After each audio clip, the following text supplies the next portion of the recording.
throughout time. Last night he did 1,500 years, and from about 6:30 to about whatever it was, 8:15, quarter to 8, which was very, very good. And tonight he'll take the last 500 years from 1492 to today. So a number of the history we'll know of. The last maybe 80 to 100 years is more fresh in our minds than all the other centuries. In time, as you know, Father Joe this May, I didn't say this last night, but he will be celebrating his 50th anniversary as a priest. And he told me last night he will have a Mass of Thanksgiving. I forget where, maybe St. Edward's, Father. On the very day other young men are being ordained to the priesthood at our archdiocese. So he won't be there, but maybe later on he'll catch up with those two young men. I'll be there. Oh, you will? I'll definitely be there for the two of them. Okay, so the Mass will be faster or later that day. So anyways, welcome Father Joe and for this second session. Well, good evening to those of you who are live streaming and for those of you who are present here tonight. I got two questions. I think I can deal with them fairly briefly that people sent to Father Brendan. Said, yesterday you mentioned books not considered canonical by the Church. That means not part of the canon of the Eucharist. And the person says, should they still be read? Can you get spiritual knowledge from them? Yes, you can still read them, realizing that they're not part of the official canon of the Bible. And they're probably interesting reading. You could probably get something out of them.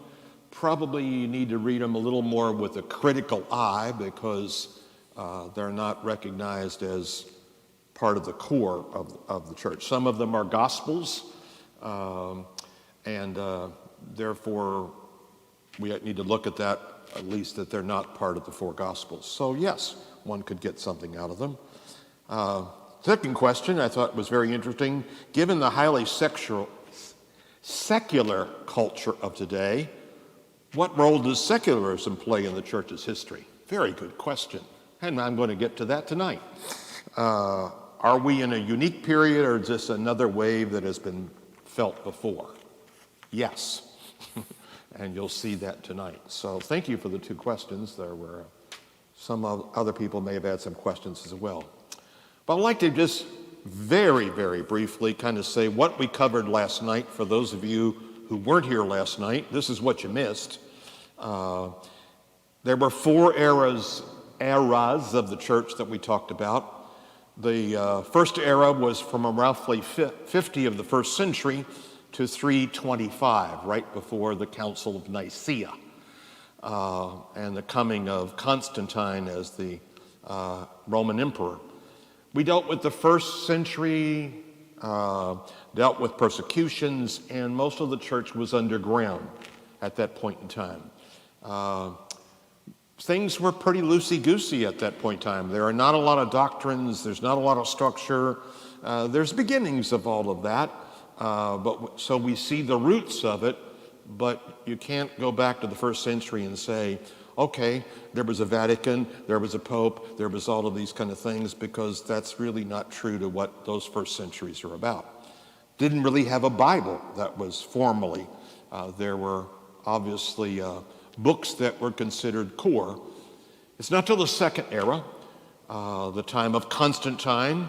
As we said, Constantine became the emperor. He also became a Christian at the end of his life. And of course, that allowed the Church to come from underground. So the Church grows during that time, and a lot of structures.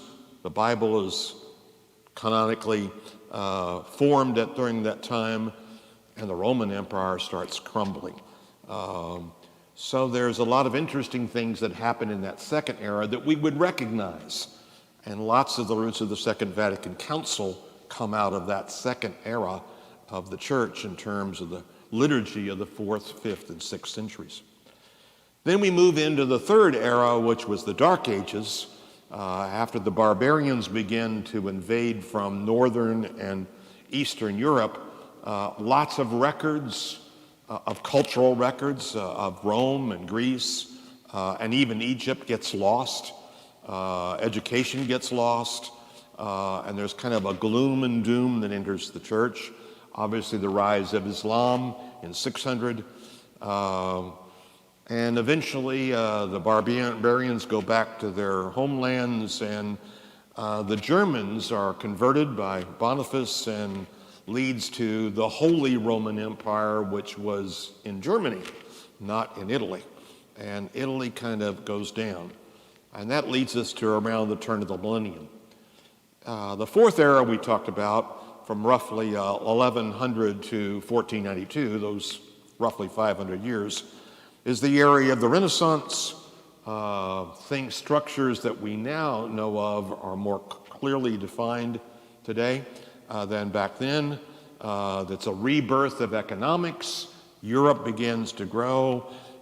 Missionaries as well as merchants are sent all over the world, beginning to India and Asia and even parts of Africa.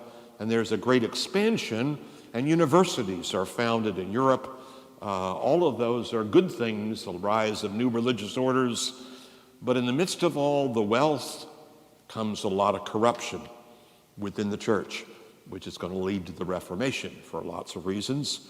The spiritual orders try to keep spiritual renewal going, but the seeds of the Reformation we can pretty much clearly see. And at the end of this period of time, with the rise of the printing press, was like the rise of the internet in our experience.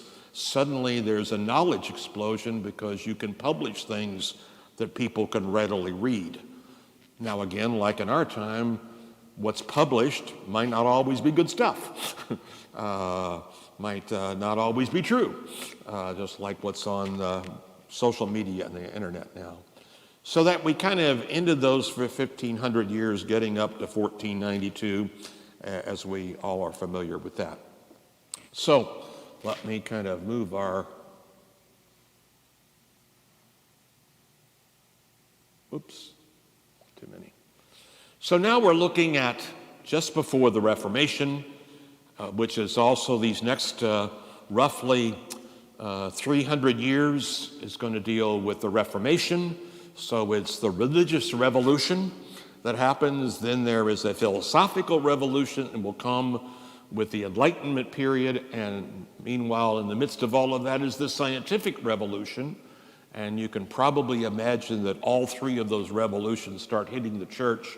And the church doesn't know exactly how to deal with all of that, and gets very defensive about some things as people challenge church teaching based on whether it's religious history or whether it's philosophical history or it's scientific discoveries. So it's the beginning of a movement, with Columbus, that Europe is now, as I just got through saying, is starting to look that there's another world out there. We don't know anything about it. So Columbus is one of those people that moves to try to go to the Far East, and he suddenly discovers there's something between the Far East and Europe. We call it America, and we know lots of that history. There are other explorers that are going around Africa and over into Asia and discovering Japan and China and many cultures that were already in existence over there. I mentioned last time that the feudal system was kind of the political system of the time, which was very much a pyramid structure, top down, if you will. The elites are at the top. There's almost no middle class. And then there's the bottom, which is all peasant class. A caste system. That's an interesting word we start hearing recently in lots of books published in the last year on the caste systems, and even in our own nation and throughout the world. And the peasants are beginning to revolt against that system because it's stacked against them, and there are more of them than there are elites.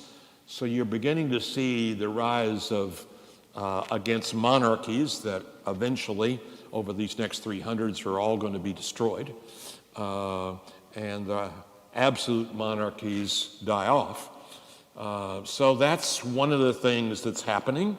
The church has adopted, in many ways during this period of time, well, the political structure is a monarchy.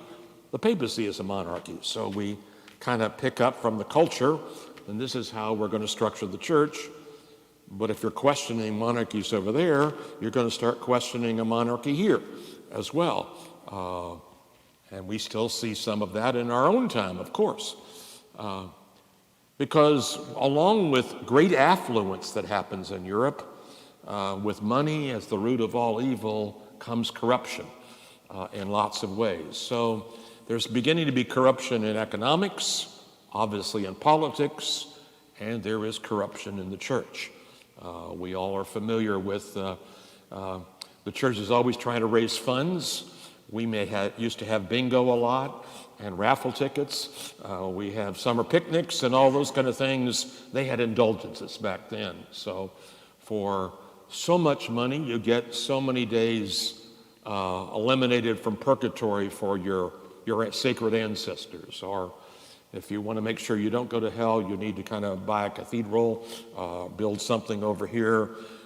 Indulgences were bought and sold, not always for the right reasons. That was not exactly a good fundraising effort, and that caused a great deal of scandal. Not all the popes were bad, but we had lots of shady popes during this period of time. The very beginning of the 16th century in 1500 was Alexander VI, who's probably the most infamous pope we've ever had in terms of total corruption. He was from the Borgia family. You name it, he probably did it. And you can imagine how people say, how can we have a leader of a church that acts like this, exactly anti the gospel? But unfortunately, that has happened before. Thank God we haven't had that in recent times, although less than the Pope. Sometimes we've obviously had much corruption, even in the last 50 years. So it's interesting how that keeps coming up. And of course, it's the beginning. There were reformers in the church raising questions. In actually 1489, right before the beginning of the 1500s, Savonarola, the famous story of Savonarola, was burnt at the stake in front of the cathedral in downtown Florence. It was a famous burning of the stake of someone who was dissenting and raising questions about the church. That happened often. John Huss was another person that was burned by that. So we didn't deal with these challenges very well. We didn't listen to lots of the reformers. Obviously, the first of the reformers that had the most impact is Martin Luther. He was an Augustinian priest, a scripture scholar, Old Testament primarily, although some in the New Testament, and evidently was a good scholar, but was a very a type of person that thought about his own sinfulness a lot, and therefore was very bothered by indulgences and some of the corruption in the church because he saw his own sinfulness. And one of the things he pictured sometimes is, what is grace? Grace is like snow covering a dunghill. You all know what a dunghill is, of course. So grace is like covering sin. Not exactly a great image for, I think, grace or our sin on us, that we are corrupt. So he's very scrupulous. And it's interesting now, if he had been a different personality than he was, he might have been one of the greatest canonized saints, because most of the questions that Martin Luther raised were good questions. For example, the biggest question of, are we justified by faith? Are we justified by our works? And of course he said, we are not justified by our works. Again, we're not earning heaven. And unfortunately, that became a great challenge. The church sent John Tetzel to go into Germany and debate publicly Martin Luther in the midst of various cities. They didn't have television back in those days, so much like we have on our television sometimes channels arguing right wing, left wing. That's what they had in the middle of their cities, these two people arguing and shouting at each other, neither of them listening to one another. And unfortunately, Luther eventually, of course, gets excommunicated. He begins to start what we now know as the Lutheran Church, preserves many of the things that are Catholic in that church. The Lutherans are very close to us in lots of ways, but begins a division, and of course, that revolt goes all over Germany, a very influential country at the time, so that splits. But then other reformers come up and they get arguing with Luther. And so John Calvin in Switzerland begins to raise questions and starts what we call the Presbyterian tradition. Obviously in England, we all know about Henry VIII, wanted to divorce his wife and marry a couple of other women, and the Pope wouldn't let him do that, wouldn't give him an annulment from his first wife, so he beheaded her and started the Episcopal Church over there. And then later on, another couple centuries later, John Wesley got angry at the Anglican Episcopal Church and started the Methodist tradition. So churches splits all over the place during this particular time with various leaders.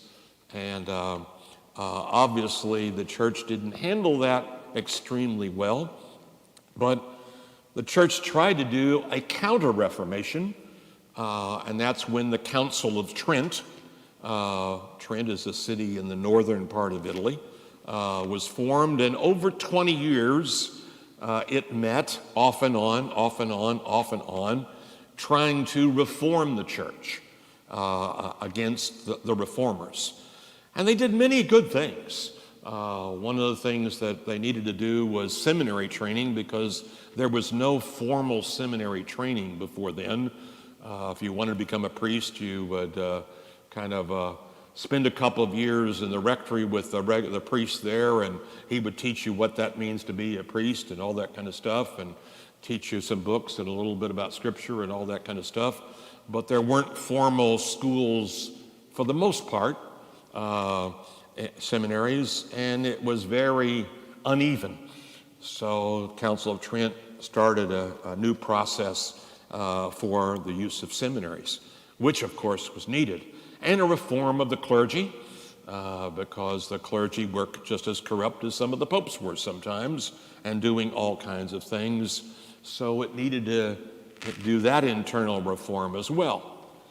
And eventually, after the Council of Trent, trying to preserve the liturgy, by 1570, Pius V created what we now call the Tridentine Latin Mass, that almost all of us probably in this room, when we were younger, were part of.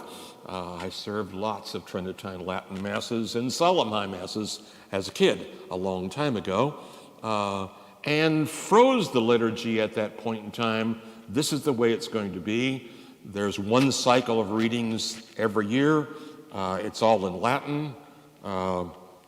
And for 400 years, our liturgy was kind of frozen at the Council of Trent, trying to do it to kind of preserve things, but it was probably an overreaction. It gives us no flexibility and only a legalism, and becomes pretty dead after a while with a language that most people didn't speak. And of course, that leads us to the Second Vatican Council 400 years later.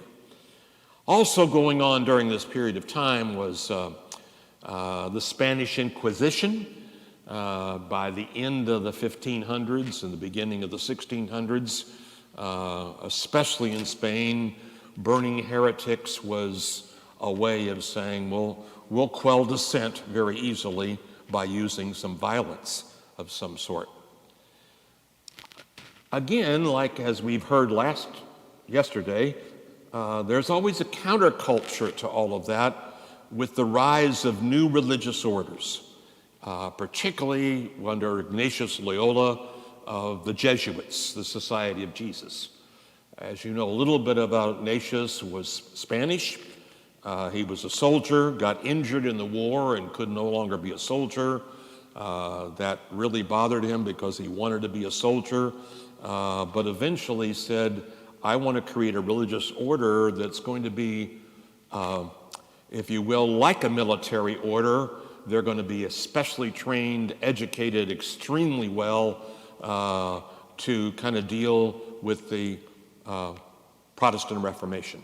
And the Jesuits, the Society of Jesus, were established at that time and had a dominant influence because they became, in order to become a Jesuit, you usually have to have at least one, if not two doctorates before you're ordained.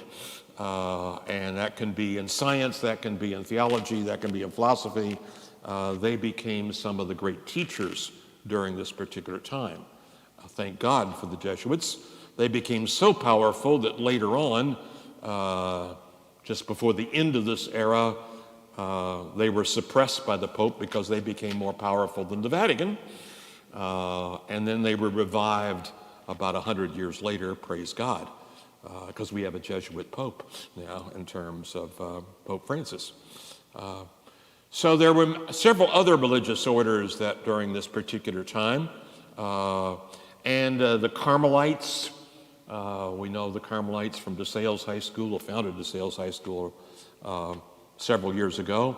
And some of their great giants, John of the Cross and Teresa of Avila, were two great spiritual directors with a lot of spiritual writings that tried to get us back, like Francis of Assisi did a couple of centuries before, get us back to the gospel, get us back to the basics. What's our basic values in the midst of all of the turmoil? Let's not forget the basics.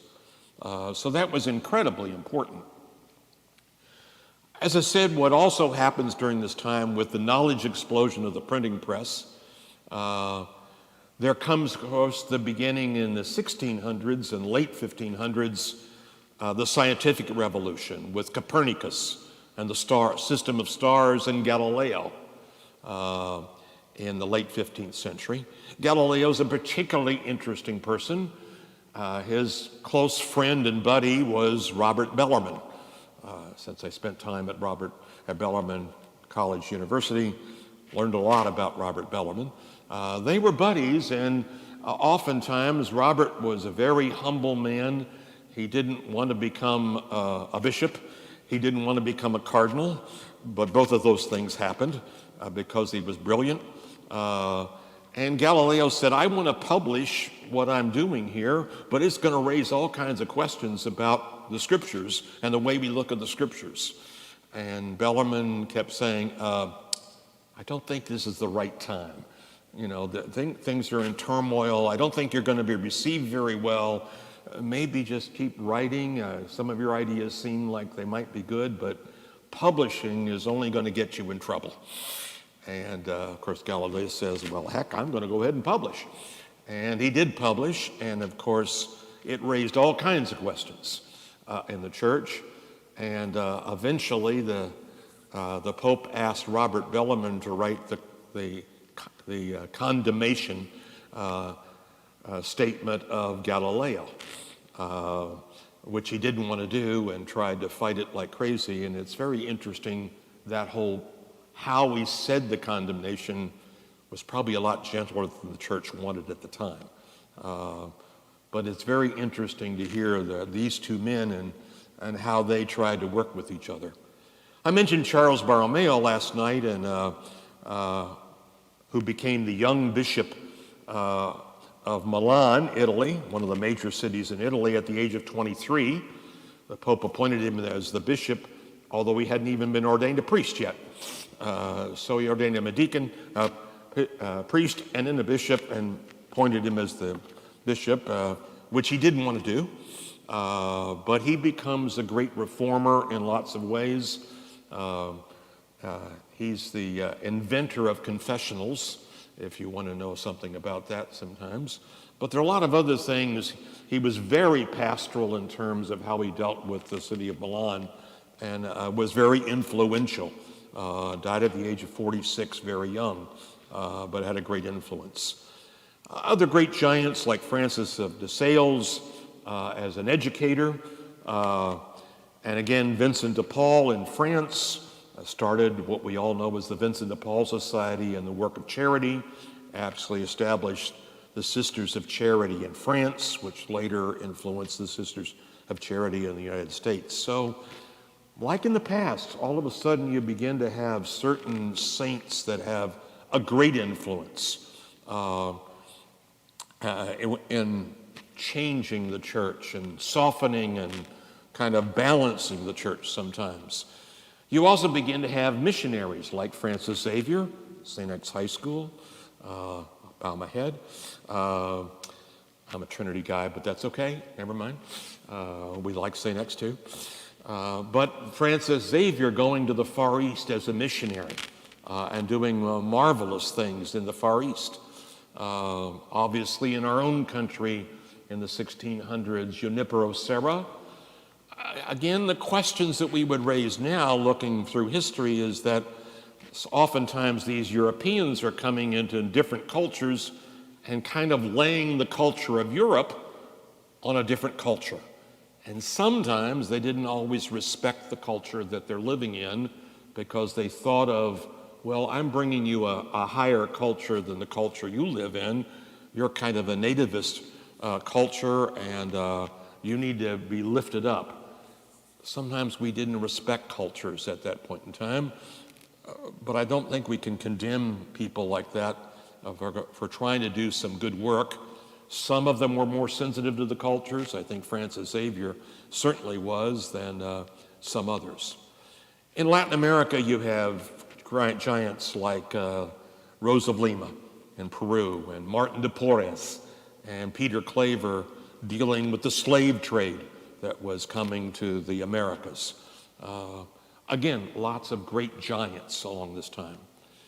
And of course, at the end of this era, you begin to look at the revolution against monarchies, the American Revolution in 1776, which we're all familiar with, and the French Revolution in 1789, which certainly highly affected Europe, and begins to change the world, looking at democratic ideas that came out of the Enlightenment period, the philosophical revolution, but raises many questions about the structures of the church and the relationship between the church and the state, when sometimes in Europe the church and the state were kind of intermingled. Suddenly, when you've got a democratic thing, well, we don't need to be tied to the church, and the church loses in that, but it probably did need to be separated from that. So, as I've tried to do each time, what are some of the strengths and the weaknesses out of this fifth era, these 300 years? Well, the Counter-Reformation was a positive thing, that where the church needed some serious reforms. It did take many of the issues seriously, not always the theological questions, but certainly the structural questions, some of the administrative and pastoral questions of the time, especially on clergy, cleaning up some of the ecclesial messes of the time. As I mentioned, the great giant orders like the Carmelites and the Jesuits, key saints, religious women have a powerful impact in a lot of women's religious orders. Thank God for the women.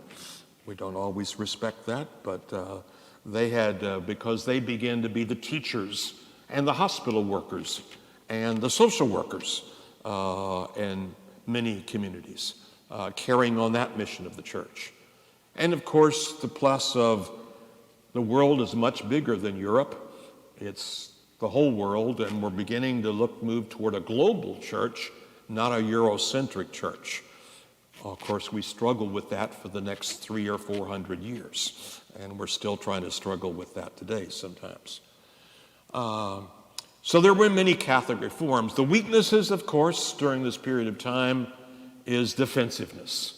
When you get defensive, you kind of shut down.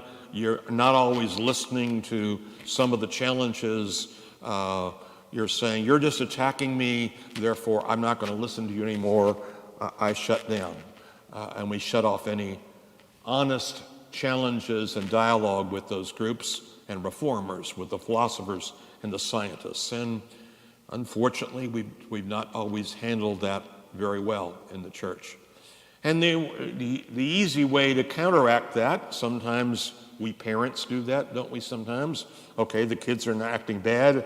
Here's the new rules. By God, here's the rules. You follow them. I'm not going to hear anything.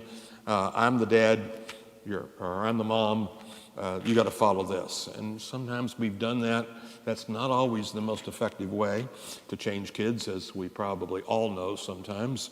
And it certainly wasn't always the most effective way for the church. Of course, fear, defensiveness and fear leads to the Frozen Liturgy, legalistically performed over 400 years. Obviously had lots of good things about it in terms of its spiritual quality. God was out there and we were here, and God is God and we are here. But we kind of forgot about the idea that God is incarnate in our human experience. God is beyond us, and we're unworthy.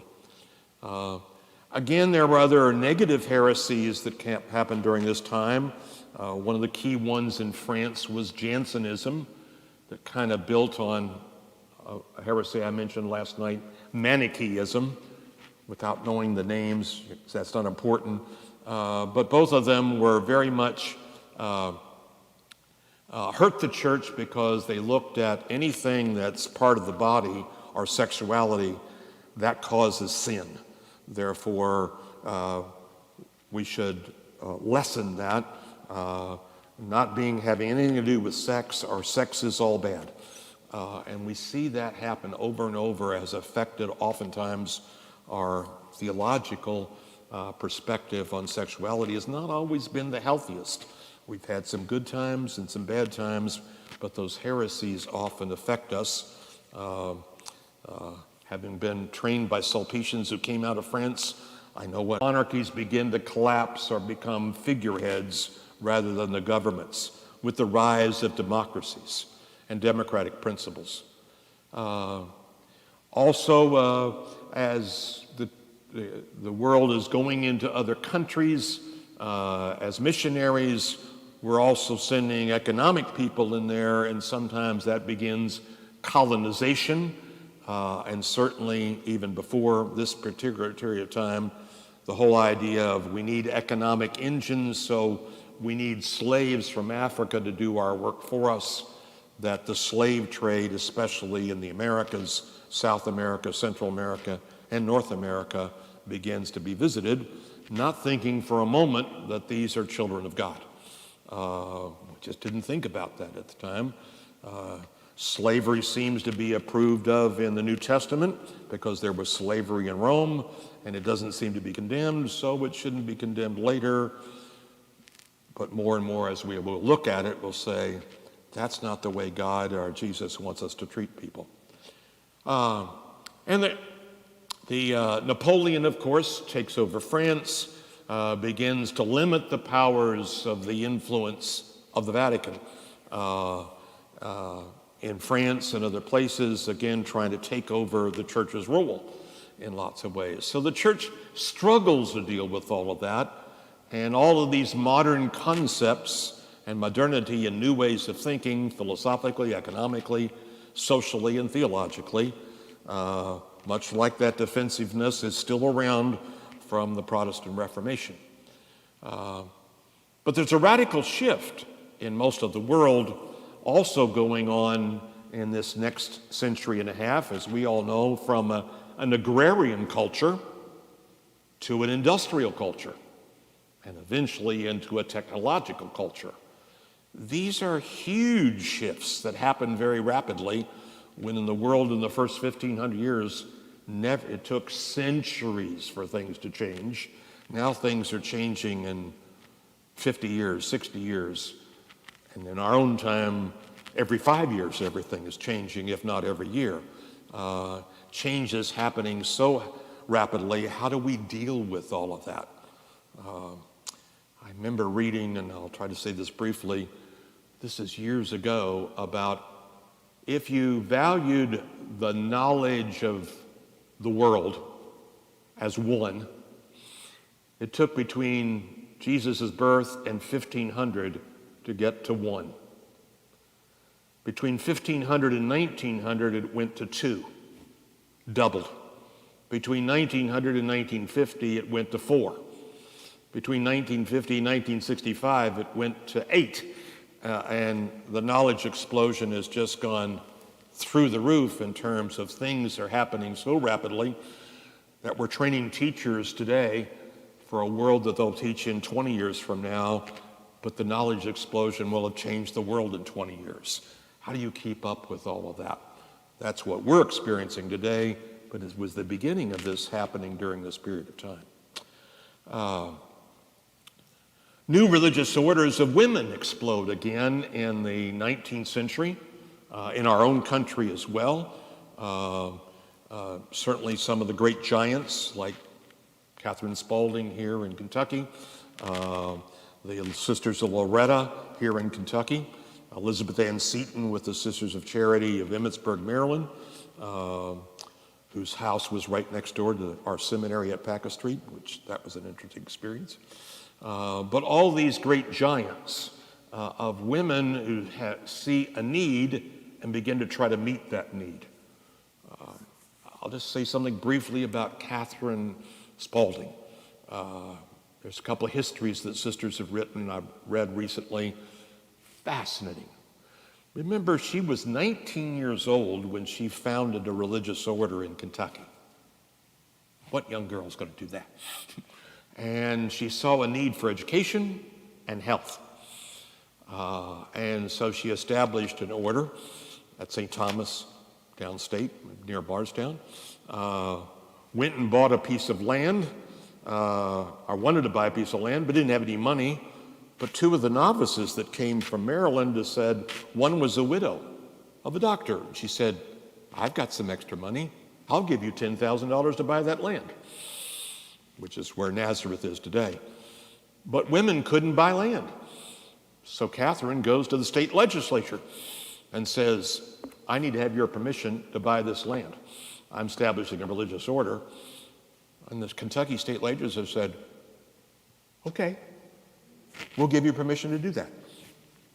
Who has the chutzpah to do that sometimes? And of course, she establishes the order and then moves to Louisville and says, there's no schools in Louisville, so I'm going to start Presentation Academy as a school primary and then a high school, boys and girls. Now it's an all-girls school in 1831. And then says, you know, we've got immigrants coming here in Kentucky. Who's taking care of them? We need to have, some of them are dying and leaving their kids on the boat. So we need to establish orphanages. So sisters, let's create an orphanage. And oh, by the way, we don't have hospitals. So let's get some sisters to start a hospital. She goes to the city of Louisville and says, I need some money because I'm going to do this for you. I got the manpower, person power, woman power to do this. Help me in this. And she does it. And it happens. Who has creativity like that? You know, we need giants like that. And I just use Catherine Spalding since she's a close example. She repeats what a lot of other of the giant women that established religious orders, certainly Elizabeth Ann Seton did a very similar thing in Baltimore and in Maryland with her Sisters of Charity of Nazareth. I'll tell one side story that I read that the Bishop of Louisville and the Bishop of Baltimore said, we got two religious orders of Sisters of Charity. We don't need two. Let's just combine them into one. The bishops said that's what they were going to do. Mother Catherine hears about that and writes a letter to the bishops. My dear brother bishops, I'm your humble servant. You are the bishops, and I understand that. I'm just a humble sister. But you know, we have a rule that we establish that we discuss things before they happen. And I have discussed that with our order, and our order is unanimously against that. Now, certainly, my brother bishops, you wouldn't go against all those sisters who were doing such good work for you in the hospitals and the nursing homes. The bishops immediately dropped their little thing, and both Catherine Spalding and Elizabeth Ann Seton were very happy about that, but the letter is just amazing how she worked that. We need creativity of people like that. Papacy, for the most, just going back to our history here, of course, the papacy, for the most part, is very strong popes.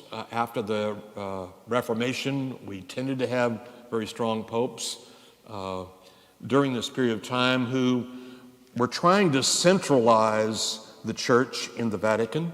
For the most part, bishops, or the Pope did not appoint all the bishops of the world. Usually they were elected sometimes in various countries and elected by the priests and some of them, but eventually the bishops said, oh, I need to appoint them.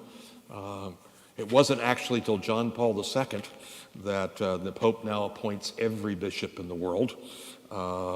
That's something fairly new, but that was the centralized papacy of the time in the 19th century. And one of the major popes of the 19th century was Pius IX, Pio Nino, as he said. He's the longest reigning pope, even more than John Paul II, was 32 years a pope. And when he was elected to be a reformer. But he got attacked so often for some of the things he was thinking about reforming the church at the time that it turned him off and he became very, very conservative. Of course, he is the Pope that called for the First Vatican Council in 1869 and 1870. As you realize, that's now 300 years after the last council, which is the Council of Trent. It's the longest period we'd had in the church. And basically they wanted to have several things discussed about the whole relationship between science and religion, and reason and religion, and religious thought. But also, what's the role of the Pope? Which many said that he is the first among equals of the bishops. But then others said, well, there's so much uncertainty, we need to have, say that the Pope can be infallible, that when he says something, it's what God is saying to us. And of course, the Council of Vatican Council I only lasted for 6 months, and then armies invaded Italy, and they disbanded Vatican I and never finished their work.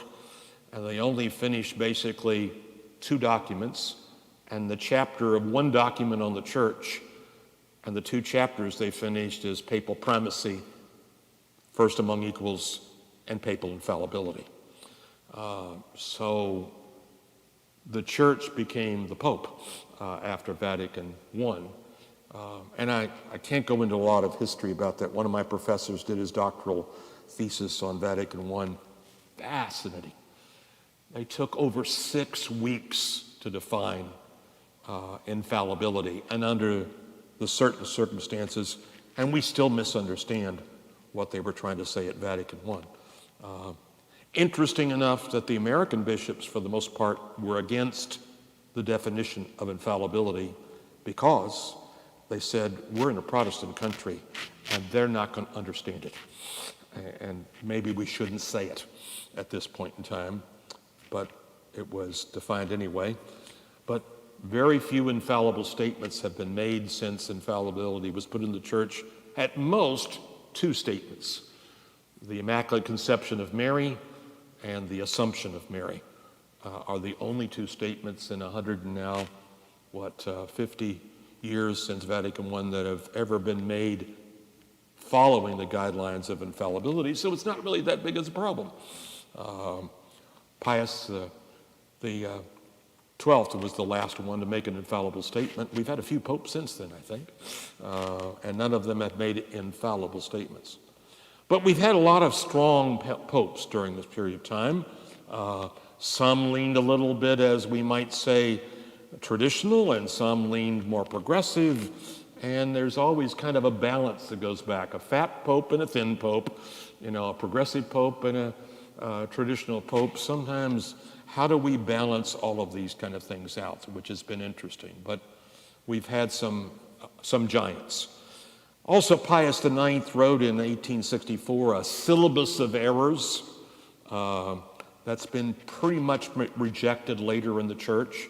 One of the things he said it there that we all might remember as kids, outside the church there is no salvation. So if you're not in the church, you don't have a chance of getting to heaven. And I always was bothered because my dad was Methodist, and I thought, that's a good guy. I think he's going to get to heaven. But Second Vatican Council said, outside the church there's no salvation, but the church is much broader than just the Roman Catholic Church. The church is the whole world. So outside the church and the whole world, there's no salvation. Just broadened the concept of what that was about. Interesting point of view. I've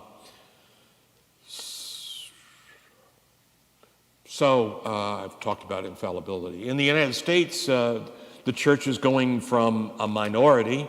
There were roughly 25,000 Catholics in 1776.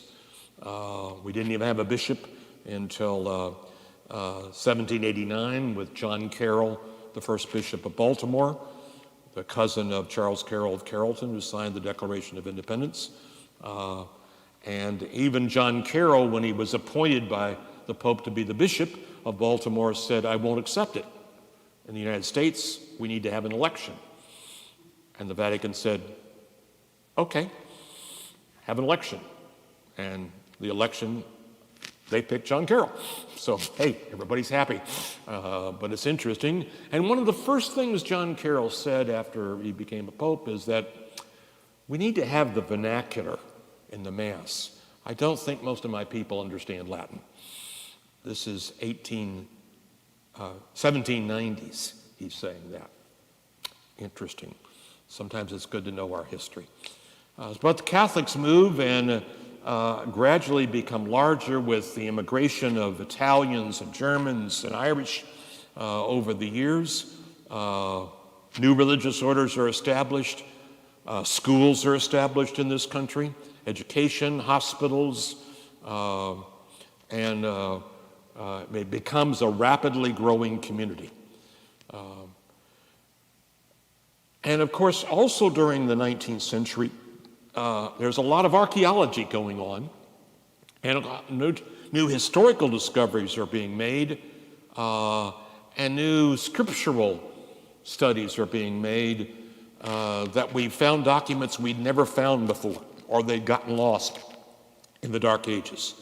And of course, with that religious study and scriptural study in the 19th century, most of it done by Protestant scholars, but a few Catholic scholars, begins to raise a lot of questions about how do we interpret and understand the scriptures. Of course, as that's beginning, there's another movement around the turn of the 20th century in the 1900s, people really getting nervous about interpretation of the scriptures, and there's the rise of what we call today fundamentalism, that the scriptures are literal, every word came from God directly, and you can't change a word, and every word means exactly what it says, which is kind of an American phenomenon to take that literal, because anybody that knows Near Eastern culture they're a very symbolic people. They would not understand literalism because stories and scriptures are always supposed to be symbolic, but that gets attention between new scriptural studies and fundamentalism. And fundamentalism can be done in the scriptures. Sometimes it can also be fundamentalism in doctrinal development as well. That's all happening around the turn of the 20th century. How am I doing here? Oops, I'm going to have to keep moving here to get finished on time. At the end of the 19th century, Pope Leo XIII was one of the great giant popes, Pope for 25 years. He begins a new development within the church, if you will, with, in 1891, an encyclical called Rerum Novarum, which basically means on revolution. And basically, he's looking at the economic revolution. that obviously moving to an industrial world, how do we look at that? How do we look at that world? That the church has got to look at how business operates, how workers are paid, and how do we be just? What's the social justice, economic justice questions? Now, he was looking primarily within a nation and looking at it at the local level, but he begins to raise questions about just wages.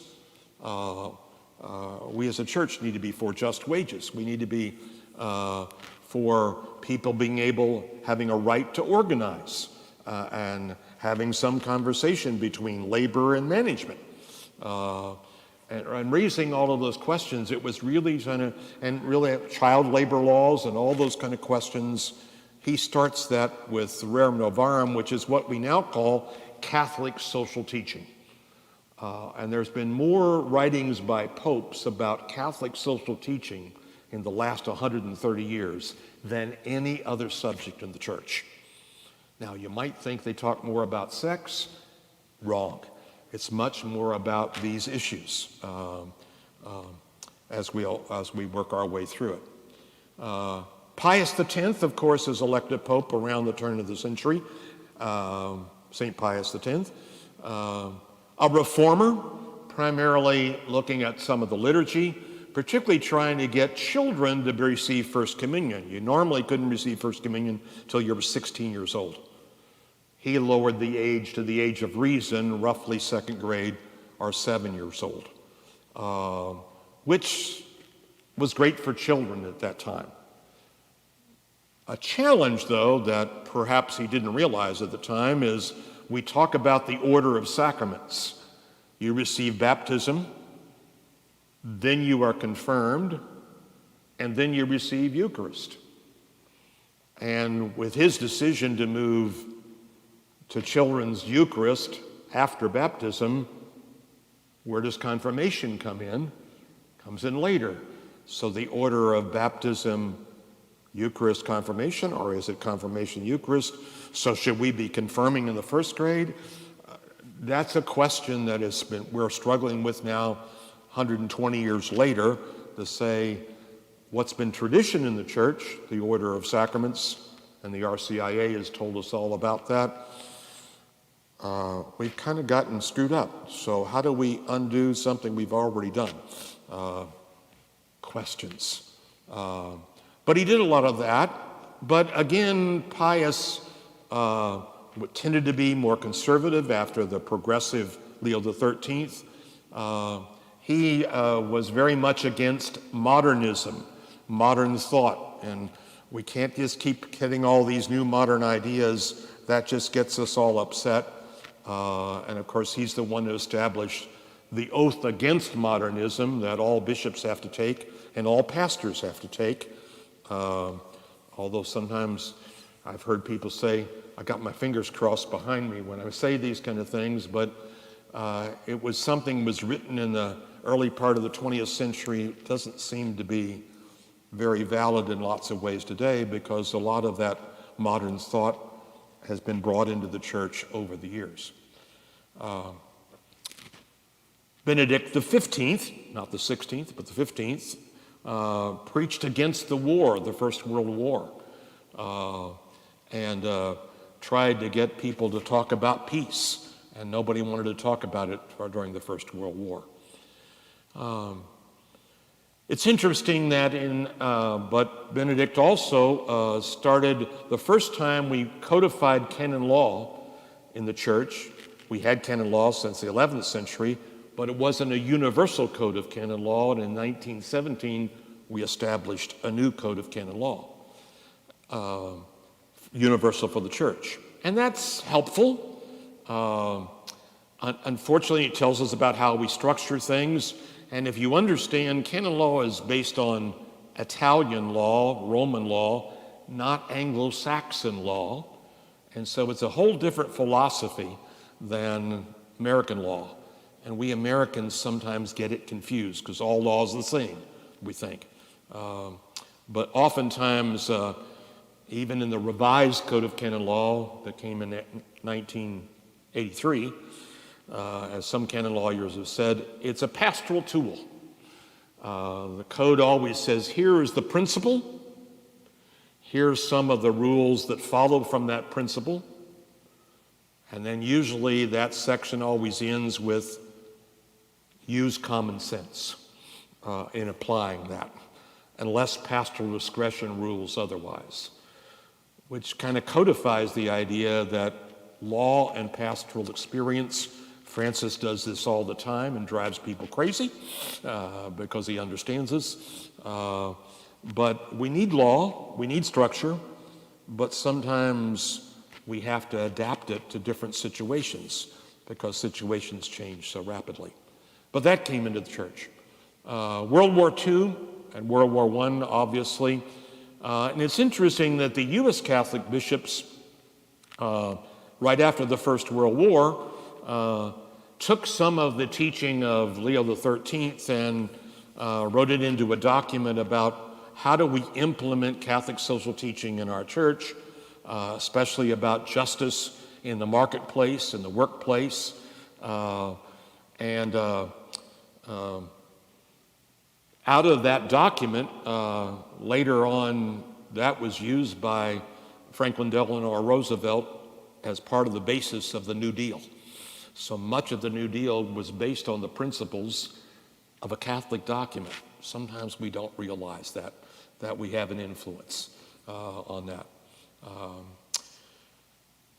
By 1929, the Vatican lost the papal states, which was most of central, the Pope being the temporal head of the papal states, and gave that up, and the Vatican itself, those 16 acres of the Vatican, is its own state in the middle of Italy. Getting rid of the temporal authority of the Pope, that was probably a very good thing, looking back on it. We didn't need to have a Pope trying to be both a temporal and a spiritual leader of the time. Gradual movement in the church begins to happen during this time, from Eurocentric church to looking at a global church.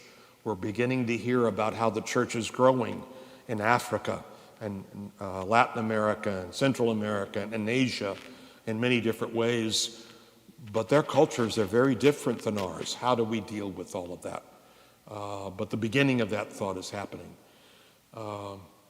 And Pius XII begins to open up Catholic scripture studies in the middle of the Second World War, saying with an encyclical on, we need to be hearing what many of our Protestant scriptures, let's open up and join with them in looking at these scriptures and how we interpret it.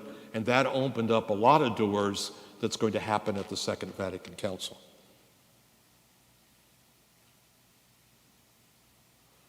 So, in the sixth era, and I really got to hustle now because we've got a half hour and I got two quick eras, modern eras to get through. What are some of the strengths out of this that we see? Democratic ideals are raised and raise questions about institutions, new religious orders, improve education and evangelization. The church is becoming more and more global and more multicultural. We certainly saw it by the middle of the 20th century. With modern scholarship, there's a historical consciousness that we need to look back in history at our doctrines, our scriptural concepts. What can we learn from the past? What can we bring out of the storeroom of the past? John the 23rd is going to bring that up. Obviously, we've had 2 world wars and the Holocaust. That raises all kinds of moral questions about war and peace and how we deal with people, especially our Jewish brothers and sisters. So modernity kind of pushes the church into new ideas and new areas. Weaknesses, there's still a lot of anti-religious and anti-institutional attitudes that frightens the church. How do we deal with that? Church is frightened about some of these new studies and how is it going to affect people, whether it's scriptures or cultures or democracy. How do we deal with them? Obviously, with canon law, we become a little bit more legalistic. All too often, bishops were chosen because they're canon lawyers. They know the law.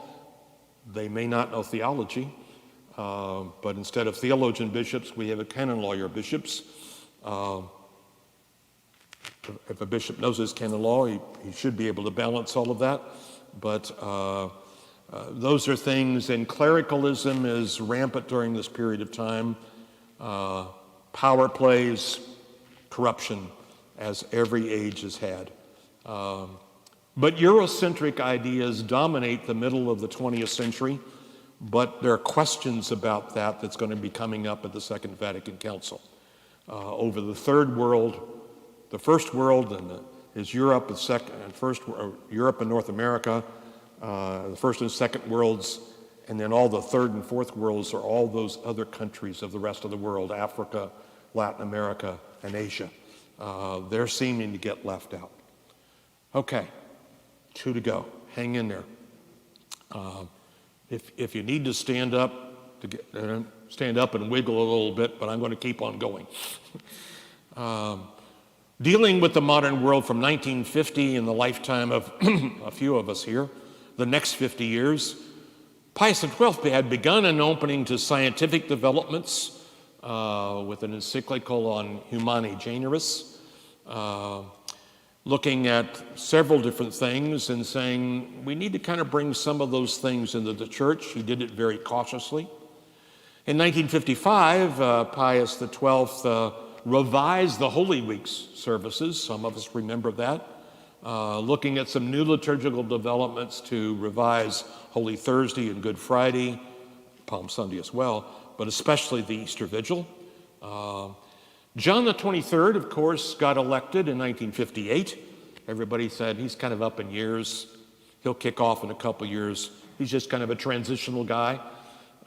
He had been a diplomat all over the world. He'd been in Bulgaria. He'd been in in the Near East. He'd also been, during the war, the papal nuncio to France. So we saw the Second World War firsthand. Had lots of interesting experiences. He was a chaplain as a young priest in World War I that he brought to the papacy that most people didn't really realize. And of course, he gets elected in October of 58 after the long reign, 19 years of Pius XII. Everybody thought he's just going to not rock the boat. Everything's going to be fine. And in January 25th of 1959, just a couple of months later, at the Church of St. Paul's outside the walls, he called together a lot of the cardinals that were in Rome at the time, and at the end of Mass there said, I've decided I'm going to call a council. We never finished the First Vatican Council 90 years ago. We need to finish it quickly, and we needed to have a new council to open the doors of the church to a lot of new ideas that are floating out there that we really haven't dealt with. Things are changing, and we need to do some aggiornamento, open the windows, let some fresh air in. Of course, everybody that was there was like, what did he say? Why are you calling a council? Usually you call a council when there's a major problem. What's the major problem? We don't understand all of this. John saw it, but people didn't always see it. And it took 3.5 years before the council to prepare for that council. But that was an earth-shaking notion. John had a vision of trying to bring into the church into the 20th century, certainly at that point in time. And of course, the council had 4 sessions, 62, 63, 4, and 5. The first session was basically an education session for all the bishops. I remember Archbishop McDonough saying, he was the Bishop of Savannah, and he said, I don't know why I'm going to Rome. I don't know why we're having a council. I don't know what we're going to talk about. And he said, when I got there, oh my gosh, all of a sudden these theologians are talking to us, telling us about all kinds of developments. And then people in Europe are talking about, well, we need to think about this and that. And he said, it was a whole education for me that I never had in my life. He always said, but the more I heard about it, the more it made sense to me. He said, now my theological training kept saying, no, no, no, no. But he said, my heart and my gut kept saying, yes, yes, yes, yes. And if you knew Archbishop McDonough, that's true to Archbishop McDonough. He always kind of said his pastoral heart always dominated sometimes what he was thinking in his head. And he was just open to other folks about that. So the Second Vatican Council, as you know, did 16 documents. I won't certainly go through all of them. 4 major constitutions, which means are constituent documents. The first one on the liturgy, we all know about that one, and the reform of the liturgy in 1963. The concept of the church as the people of God in 1964. And then the Constitution and Revelation, Scripture and Revelation in 64. And the last document, the Church in the Modern World, Gaudium et Spes, dealing with all the moral issues and social issues, social justice issues within the world. Those are the 4 constitutions which are the pillars of the, and then there's lots of other documents. Some are significant, some were not so well done. Probably the most famous of those other documents is Nostra Aetate, which is a 6-page little document that John XXIII wanted to make sure we had about relationship with world religions, primarily our Jewish brothers and sisters. And it's that 6-page document that has changed the history of relationships between Muslims and Catholics, Jews and Catholics, and other world religions, even to our own time. Kind of a watershed moment. So all those concepts began to come into the church. Unfortunately, the people in the pews, like most of us, had no clue all of this stuff is going on. And I'm not sure we always explained it very well. But the council was always trying to dig back into the past, to look back at liturgy in the 4th century and the 5th century, the roots of what are the principles back then, and how do we look through the principles through 1,600 years to say what's the best we can bring out of our storeroom in reforming the liturgy. So the new rite, as it's often called, is not really a new rite, but a very traditional rite, far more traditional than the so-called Tridentine Latin Mass of the 16th century. When you're doing a Mass from the 4th and 5th century, I think that's earlier than the 16th century. But sometimes people don't know their own tradition. They call themselves traditionalists, but I'm afraid they don't know their own history. They only know their life history or maybe 50 years of history. When you look at the whole thing, then you begin to say, okay, why was this changed and what was it for? There were 2,700 bishops that came to the Second Vatican Council. First Vatican Council only had 300. They were from all over the world, or at least the known world at the time. 2,700 bishops were from all over the world and all the languages that had to be learned. Father Joe Mert, one of our priests, dear friend of mine, was in Rome during the council, and he got a job. They gave him a job at the copying the papers at the papal press office. So he was in the midst of all these documents coming in and all these theologians coming in talking about the documents, I need stuff like this. He had firsthand experience for 4 years of all of this kind of stuff. I said, Joe, you've got to write a book on all of this because you were there. I mean, he can explain things. Well, I went to the council session on that. I heard what was said, you know.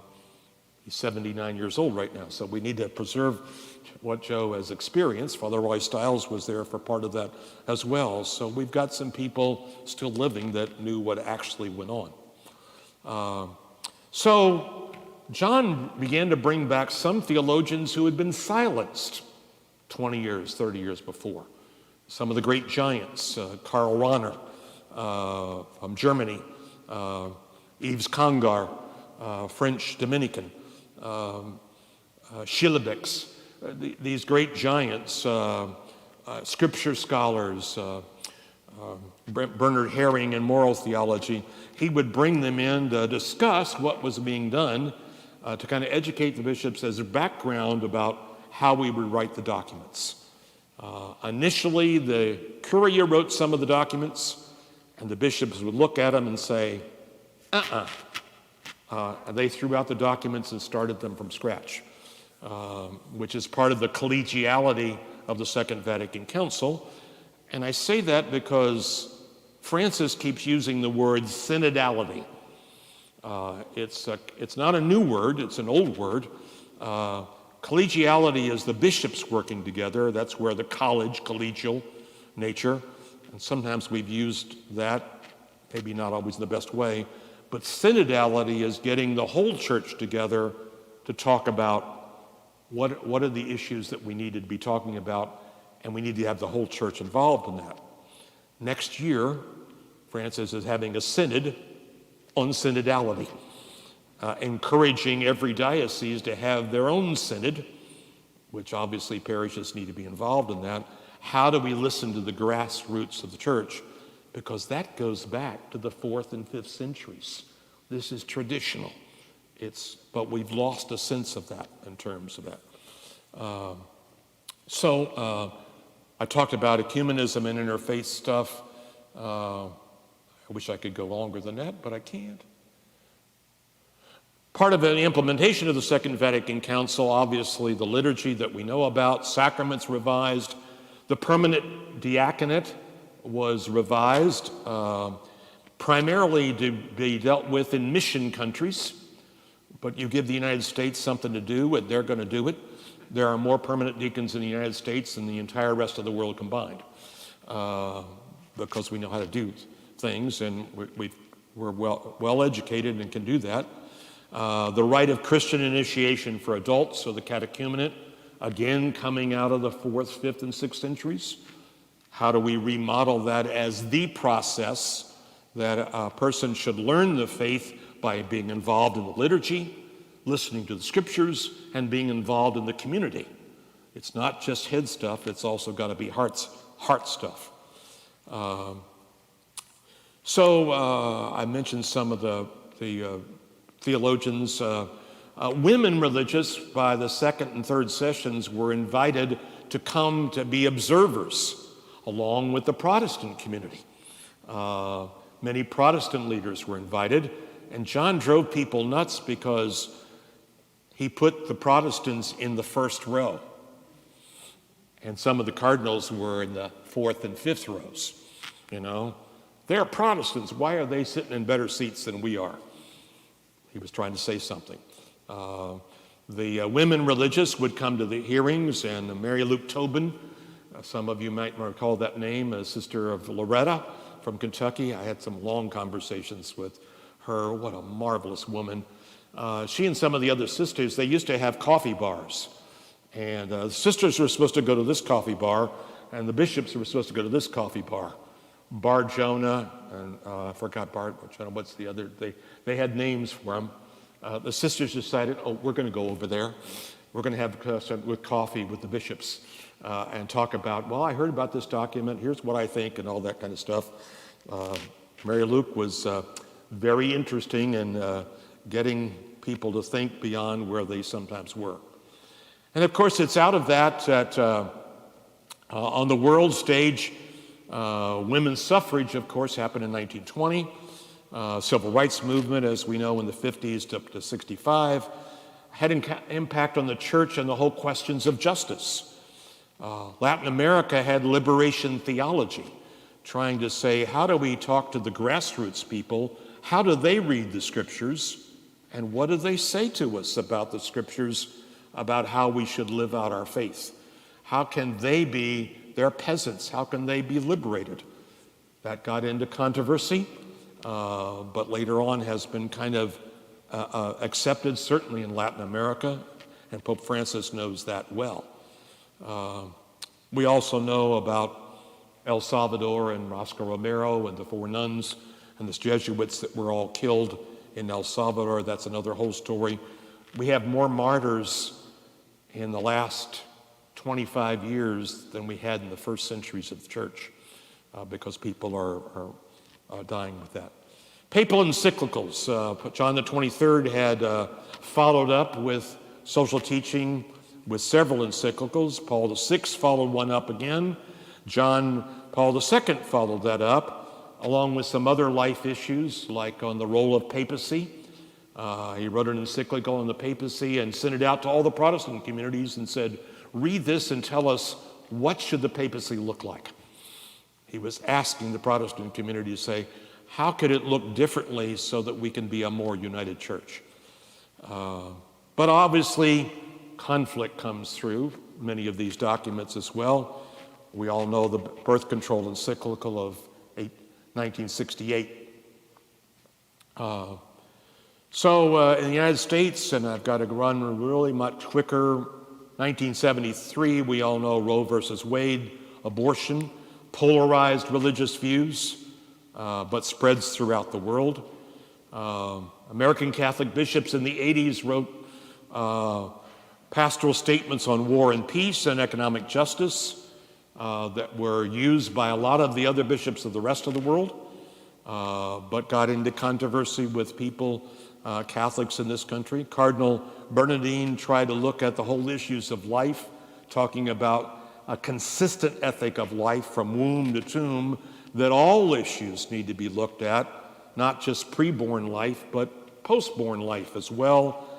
How do we realize innocent life, of course, is very important, but all life issues, the human dignity of all persons, that has not always been accepted well in our church, unfortunately, although Pope Francis quotes Bernardin often these days as being seminal to that and the teaching of the church. World migration of people, as we know, Latin American people are coming to the United States. We're becoming a much more multicultural world where people are not living in their tribes, but they're leaving poor countries to try to find a new life in other countries. That affects everybody. Mother Teresa of Calcutta brought attention to the poor and the plight of the suffering. But in the 1980s and the 90s, there became a restoration movement within the church. Some people kind of questioning the Second Vatican Council and some of the principles of that. Some of that seems to have been encouraged a bit by John Paul II and Benedict. But as Francis has said recently, Vatican II is the teaching of the church. It's seminal to the teaching of the church. And in year 2000, John Paul publicly apologized for a lot of the mistakes and the sinfulness of the church over 2,000 years. That was a powerful statement at that point in time. So with the seventh era, obviously I've already hit a lot of these points, so I will just say the church was trying to move from a pyramid church to a more concentric circle church, that the Pope is in the middle, drawing us together in unity. A bishop should do that within a diocese. A pastor should do that within a parish. That we're all the people of God, and it's not top down, it's more from the center out, trying to keep us together as one. Consultation and dialogue became much more often used. Theological pluralism, not just one way of thinking. Enculturization, how do we take another culture and respect that culture and maybe adapt some of our rituals to that particular culture, whether it's African, Asian, whatever it might be, Latin American. Outreach and social justice is much more highly emphasized within our church. Virtues emphasized over sinfulness. We don't start with sin, we start with virtues. And not living out those virtues will tell us much about sin. People of God, baptismal ministry being fundamental ministry, all people are ministers in the church, which of course encourages lay ministry. Ecumenism and interfaith dialogue. Weaknesses, of course, over the year, polarization between so-called progressives and traditionalists, and the poles sometimes not respecting each other. Fewer clergy and religious. We have 25% of the priests we had 50 years ago when I was ordained. 25% trying to do the work and we're a larger church than we were then in many different ways, much more complicated issues. lost a sense perhaps of our closed Catholic identity in Catholic ghettos. So how do we maintain what we mean as Catholics in a multicultural, multi-dimensional world? Some confusion about, well, have we lost a sin of, for emphasizing virtues, have we lost what it means to be a sinner? We're still very slowly adapting to modernity and the questions of modern time, and things are happening much faster than we sometimes can cope with it. Some groups are longing for that restoration. If we'd only go back to the 1950s, everything would be perfect. That's not going to happen. So we've had lots of questions that we're facing right now. Finally, and I've only got a couple of minutes to do this, so I might go about 5 minutes over, Bob, trying to do this. The last 20 years, which we all have lived through, rapid social change. We're a global village. Social media. Secularism has been within the history of the church over and over again. Of course, how do you define secularism but a worldview that sometimes looks at reason as the only way of learning things and is sometimes anti-religious values and things that you can't see. Originally, science was like that, but I know many scientists who are very faithful people. They said science only takes you to a certain point. Religion tries to get you to look at the transcendent. But there's always been that tendency of the skepticism about religion. And I think particularly in our time, especially among our young people, all institutions look like they're corrupt. So I don't want to be part of any institution. And churches are all corrupt. And they're all against everything. And sometimes they hear only the negative words that we say and don't see the positive goods that we say. And we need to say that sometimes. We need to show them that. But that's a real challenge. The rise of the third world cultures, particularly Africa and Latin America and Asia. Having been in Vietnam a couple years ago with Kian and Ming, was amazing to see how alive the church is in Vietnam, in a communist country. Really amazing. But all those cultures are having an effect on us. The terrorist attack of 9/11, I think, has influenced us more than we realize because it kind of said, oh, those people, they were Muslim, so we're against Muslims because we don't know Muslims. And people from the Near East and sometimes from the Far East. So sometimes some of us have gotten so fearful of any cultures that I'm not familiar with. I don't like them and I'm uncomfortable being around them because they're not like me. And we can learn so much from so many other cultures if we just are open to that in lots of different ways. But I think 9/11 has affected us more than we realize. The scandal of the clergy abuse scandal, of course, has highly affected us and certainly has lessened the credibility of the church, lessened the credibility of our U.S. bishops, certainly, and sometimes lessened the credibility of the Vatican. I think we've made some great strides, but there's lots of strides that we still haven't made yet, that we need to do that. John Paul II's declining health was probably not in good shape the last 5 years of his life. I think that hurt us in lots of ways. Benedict the 16th knew that. He followed him in the midst of lots of tensions. He was a theologian, a giant theologian at the Second Vatican Council, very young, very progressive at Second Vatican Council.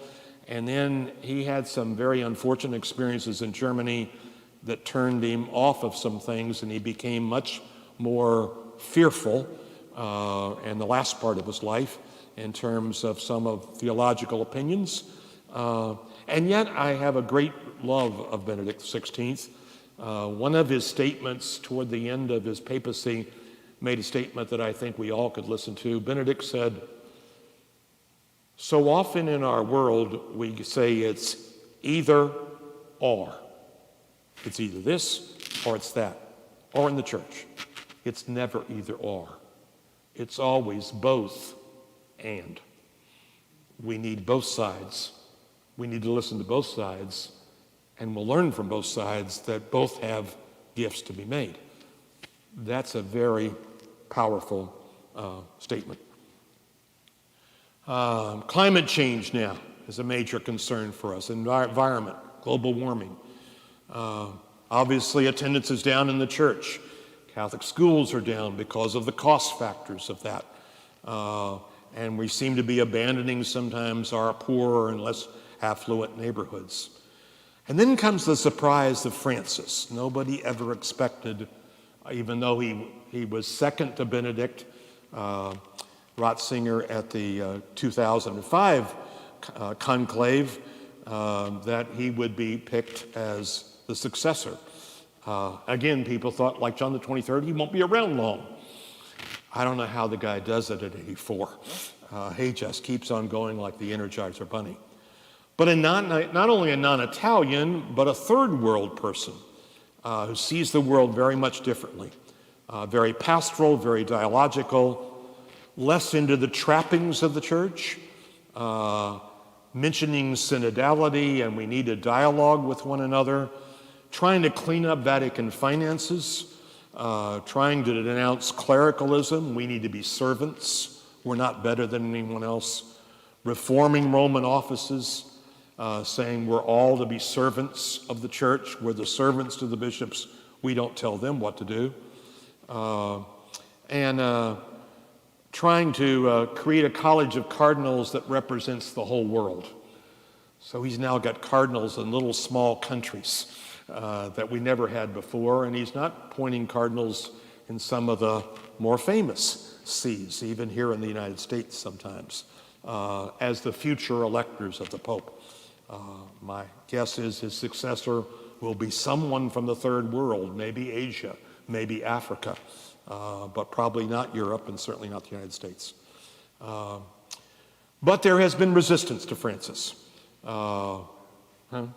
And unfortunately, in his gospel and pastoral forms, especially here in the United States sometimes, among so-called, and I don't like to name any people, but traditionalists, or some of them call themselves radical traditionalists, rad-trads, and some of the well-to-do business folks of our country want much clearer identity and much clearer authority, and who's in charge and who's in power. Francis is just too loosey-goosey in their times. And there are parts of our Catholic media, whether that's print or online, certainly, social media, and even TV, that sometimes has increased the polarization and not always told both sides of the story. And I think that only adds to the polarization that we're seeing, the full truth. Especially some of the resistance to a lack of understanding of the Second Vatican Council reforms, and both Pope Francis's writings and speeches. Some dioceses seem to be backing off from Vatican II emphasis on ecumenism and interfaith work, social justice, and lay ministry. Trying to get back to more clerical control, more pre-Vatican II liturgy practices, pious practices, and even vesture. I think that's a real loss for the church. And of course, the pandemic hits us all with the rise now of nationalism again, which we need to be worried about, political extremism, the questioning of truth. What is truth, as Pilate said? Facts versus science. If we don't have truth, what do we have? The questions of interracial justice and xenophobia. Several of the key Francis documents have been calling us back to, he always calls us back to the gospel and the Jesus of the gospel, demanding humility, simplicity, servant leadership, integral human development of all human beings, human community, accompanying people, even if we disagree with them, encountering them people, listening to the poor and the vulnerable and those who differ with us. And of course, his key documents, The Joy of the Gospel, which was his first document, Laudato Si on care of creation, and his latest one, Fratelli Tutti, which is a marvelous document, calling the world to be a human community. I encourage all of you to get a chance to even read it. You can read it. It's readable. I gave it to a rabbi friend of mine, Rabbi Joshua Poor. He loved it so much, he said, I've ordered copies for our synagogue. We're going to have a study of Francis because we all love Francis, and what he says makes us better Jews. So that's kind of the things that are happening out there. So what do we learn out of this? Many lay leaders over the last 20 years need to step up to their baptismal ministry. Of course, they need to be allowed to do that. There's many growing new lay spiritual movements within the church that have been very positive. Francis inspires us with his pastoral, his humble engagement, clear, down-to-earth writings. And if we look at the past, the Holy Spirit has always inspired many times new surprises in every age that calls us back to gospel principles. So we need to trust in the Spirit. The abuse scandal, of course, has severely damaged us and our credibility. It's going to take us a long time to get over that. Loss of the full implementation of Vatican II. Even Francis says we have not fully implemented Vatican II. We need to get back to that. How do we overcome the polarization among us? And the weakening of ecumenical and interfaith relationships. But I hear from some of my older rabbi friends, as well as my older Protestant minister friends, that, gosh, the younger clergy just think, well, it's all been done now, so we don't have to do anything anymore. It hasn't all been done, that's for sure. I think we have to balance trying to look at the liturgy. Sometimes we went too far after Second Vatican Council in the liturgy, but the liturgical principles are valid. And the reform of the reforms sometimes wants to take us back to a former time that doesn't speak to our culture and our time. We need to balance both of those. I think there are hopeful signs. And I've said some of this before, and we're 6 minutes late, so I'm not going to go through too much of that. I was going to go through American Catholic history, but we'll save that for another time. Some of it is parallels to what we've had here. So I hope this has been helpful. I've really been going fast tonight. Has this been helpful to you all? I hope some of you at home haven't fallen asleep and are in bed by now. But at least you've kind of see the streams. Not you have to know all the facts, but as you look through the threads that go through history, we have our ups and we have our downs, but we can come out of this. We can come through it. And oftentimes when we go through a crisis, we're better off afterwards because we've been through a crisis. We've sometimes taken things for granted that maybe we shouldn't have taken for granted. We certainly see that in COVID right now, that maybe we need to make sure our families are intact and not be distracted by some things that are not worth being distracted by. So I hope this has been helpful. I'll stay around for any of you that want to ask some questions, but Just one thing before you go, it's just quick because it's about Pope Francis and what he recently appointed 2 women into a Vatican office. And maybe just briefly. Well, Bob asked a question about the Pope has been saying that we've got to get more women involved in the administration of the church. And he's been very slow about that. He's very deliberate. He's very Jesuit. We discern. We don't rush into things. But he's certainly done that. On several commissions now, he's appointed half the commissions to be women. And they're obviously not ordained. Now he's appointed a woman as co-undersecretary of the Synod of Bishops. She's a very brilliant woman who knows all about synodality. She did her doctoral thesis on synodality, so he's picked the right person. So she'll be a voting member, the first official voting member. My guess is that there will be other voting members coming. Francis tries to do things gradually, not trying to rock the boat, but anytime you step into different waters, it gets people upset. He's got some people on the Theological Commission. He's appointed some women to that as well. And I think he's about to roll out a new structure for the Curia that's been in development for about 5 or 6 years. It'll be interesting to see if a woman becomes the head of any of the dicasteries of the Vatican. Like, for example, the dicastery on family and laity doesn't have to be a priest. So we'll see how that goes. But he tries to do things some gradually, but keeps raising the questions. And of course, some people don't like questions to be raised. But then let's talk about it. Let's discern it. Let's try to look at the pros and cons about all that. But he's beginning some steps about that. Will we have women deacons? Of course, he still has a commission on that, but he's walked very slowly with that. Their original documents they sent him kind of said some argued yay and some argued nay, and they didn't come up with a clear consensus. And good Jesuits kind of say, I wish we came up with a little clearer consensus. If you'd come up with that, then maybe we could move on it. But if it's 50-50, maybe it's not the right time yet. We all like to move a lot faster sometimes. But anyway, so I'll stay around if some of you have some questions. I hope this has been helpful. I've enjoyed being with you.